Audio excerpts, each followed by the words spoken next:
சந்திரயான் 3 பயணத்தின் மூலம் இந்திய விண்வெளி ஆய்வு மையமான இஸ்ரோ நிலவின் ஒரு முக்கியமான ரகசியத்தை கண்டுபிடித்துள்ளது. அதனை பற்றி இந்த வீடியோ தொகுப்பில் பார்க்கலாம்.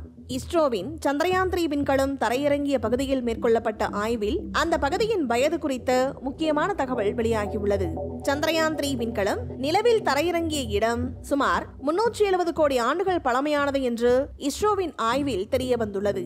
நம் பூமியில் முதலாக நுண்ணுயிர் தோன்றியதும் 370 கோடி ஆண்டுகளுக்கு முன்புதான் என்று விஞ்ஞானிகள் ஏற்கனவே கண்டுபிடித்துள்ளார்கள். இது நிலவுக்கும் பூமிக்குமான வரலாற்று தொடர்பு குறித்த முக்கியமான பார்வையை நமக்கு வழங்குகிறது.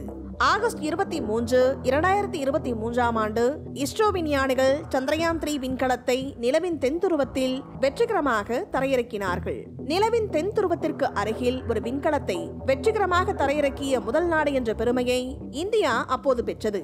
நிலவில் சந்திரயான் 3 விண்கலம் தரையிறங்கிய இடத்திற்கு சிவசக்தி புள்ளி என்று பெயர் வைக்கப்பட்டது.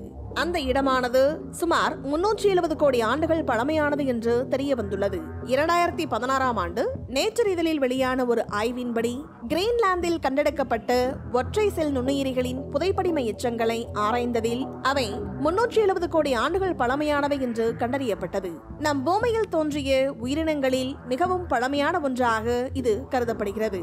நம் பூமியுடன் நிலவு எவ்வளவு நெருக்கமாக உள்ளது என்பதை அறிய இந்த கண்டுபிடிப்பு உதவுகிறது என்று இஸ்ரோவின் முன்னாள் விஞ்ஞானி மயில்சாமி அண்ணாதுரை கூறியுள்ளார்.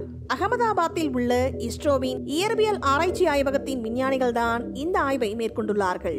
இஸ்ரோ விஞ்ஞானிகள் மேம்பட்ட இமேஜிங் கருவிகளை பயன்படுத்தி நிலவின் பள்ளங்கள் மற்றும் பாறை அமைப்புகளை தொடர்ந்து ஆய்வு செய்து வருகின்றார்கள்.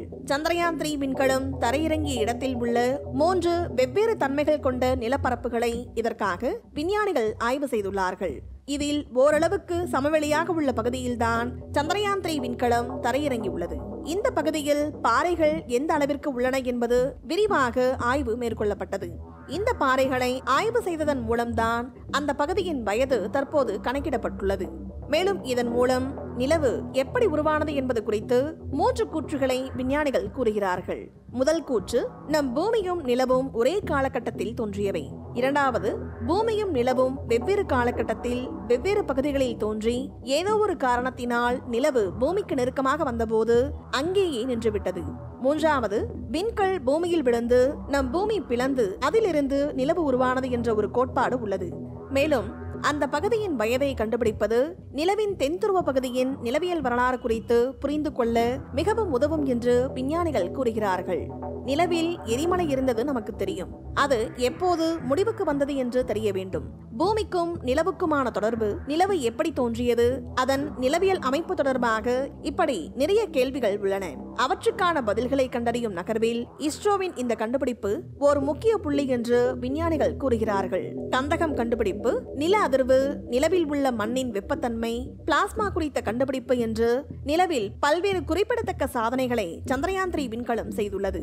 மேலும் இது குறித்து ஆராய்வதன் மூலம் நிலவு எப்படி உருவானது, நிலவுக்கும் பூமிக்குமான தொடர்பு என்ன என்பதை பற்றி நம்மால் தெளிவாக புரிந்து கொள்ள முடியும் என்று விஞ்ஞானிகள் கூறுகிறார்கள். இந்த வீடியோ பத்தின உங்களோட கருத்துக்களை கீழே கமெண்ட் பாக்ஸ்ல மென்ஷன் பண்ணுங்க. கீழே இருக்கிற ரெட் கலர் சப்ஸ்கிரைப் பட்டனை கிளிக் பண்ணி எங்க சேனலை சப்ஸ்கிரைப் பண்ணுங்க. அண்ட் பக்கத்துல இருக்க பெல் ஐகானை கிளிக் பண்ணீங்க அப்படின்னா எங்களோட நோட்டிபிகேஷன் உங்களுக்கு உடனுக்குடன் வரும். தேங்க்யூ.